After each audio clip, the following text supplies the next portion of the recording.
Praise the lord. ಪ್ರೀತಿಯ ಸಹೋದರ ಹಾಗೂ ಸಹೋದರರೇ, ಒಂದು ದಿವಸ ಕಾವಲುಗಾರನು ಎಂಬುದಾಗಿ. ಹೌದು ಪ್ರೀತಿಯ ಮಕ್ಕಳೇ, ಒಂದು ದಿವಸ ಅಣ್ಣ ತಮ್ಮರು ಇಬ್ಬರು ಒಳ್ಳೆ ರೀತಿಯಲ್ಲಿ ಜೀವಿಸ್ತಿದ್ರು.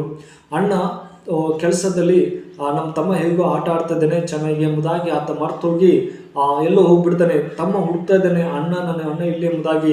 ಆತ ಕಾವಲುಗಾರ ಆಗದೆ, ತಮಗೆ ಕಾವಲುಗಾರ ಆಗದೆ ಮರ್ತು ಹೋಗ್ತಾನೆ. ಅದೇ ಥರ ನಮ್ಮ ಆತ್ಮಿಕ ಜೀವಿತದಲ್ಲಿ ನೋಡೋದಾದ್ರೆ, ಇದಕ್ಕೆ ಆದ್ರೂ ನೋಡೋದಾದ್ರೆ ಆದಿಕಾಂಡ 4-9 ವಾಕ್ಯ ಹೇಳ್ತದೆ, ಯೆಹೋವನು ಕಾಯಿನನು ನಿನ್ನ ತಮ್ಮನಾದ ಹೇಬೆಲನು ಎಲ್ಲಿ ಎಂದು ಕೇಳಲು ಅವನು ನಾನರೇ, ನನ್ನ ತಮ್ಮನನ್ನು ಕಾಯುವವನು ನಾನು ಎಂದು ಉತ್ತರ ಕೊಟ್ಟನು. ನೋಡಿ ಪ್ರೀತಿಯ ಮಕ್ಕಳೇ, ಇಲ್ಲಿ ದೇವರು ಮನುಷ್ಯನ ಹುಡುಕಿ ಬಂದು ಬಹಳ ದುಃಖದಿಂದ ಆದಮನೇ ನೀನು ಎಲ್ಲಿದ್ದೆ ಎಂಬುದಾಗಿ. ಹೌದು ಪ್ರೀತಿಯ ಮಕ್ಕಳು, ದೇವರು ನಮ್ಮನ್ನು ಹುಡುಕಿ ಬಂದಿದ್ದಾರೆ.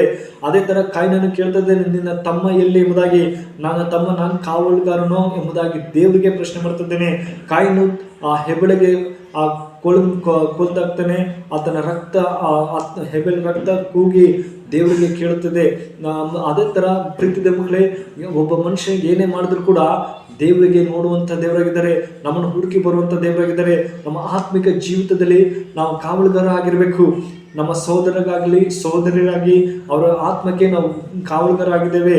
ನಾವು ದೇವರಿಗೆ ಪ್ರಶ್ನೆ ಮಾಡದೆ, ಅಯ್ಯೋ ನಾನು ಇವ್ರಿಗೆ ಕಾಯ್ಬೇಕಾ ಎಂಬಂತ ಪ್ರಶ್ನೆ ಮಾಡದೆ, ದೇವರೇ ಇವರಿಗಾಗಿ ನಾನು ಪ್ರಾರ್ಥಿಸ್ತೀನಿ, ಇವ್ರಿಗೆ ಒಳ್ಳೆ ಮಾರ್ಗದಲ್ಲಿ ನಡೆಸ್ತೀನಪ್ಪ ಅಂತ ಹೇಳುವಾಗ ದೇವ್ರು ಆಗಿದ್ದಾರೆ ಮತ್ತೆ ನಮಗೆ ಆಶೀರ್ವದಿಸುವಂತ ಸರ್ವಶಕ್ತರಾಗಿದ್ದಾರೆ. ಹೌದು ಪ್ರೀತಿಯ ಮಕ್ಕಳು, ನಾವು ತೀರ್ಮಾನ ಮಾಡಿಕೊಳ್ಬೇಕು, ನನ್ನ ಸಹೋದರಿಗಾಗಿ ನಾನು ಕಾವಲುಗಾರ ಆಗ್ತೀನಿ ಅಪ್ಪ ದೇವರೇ.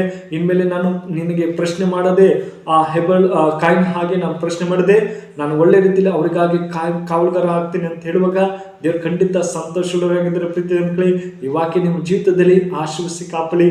May God bless you.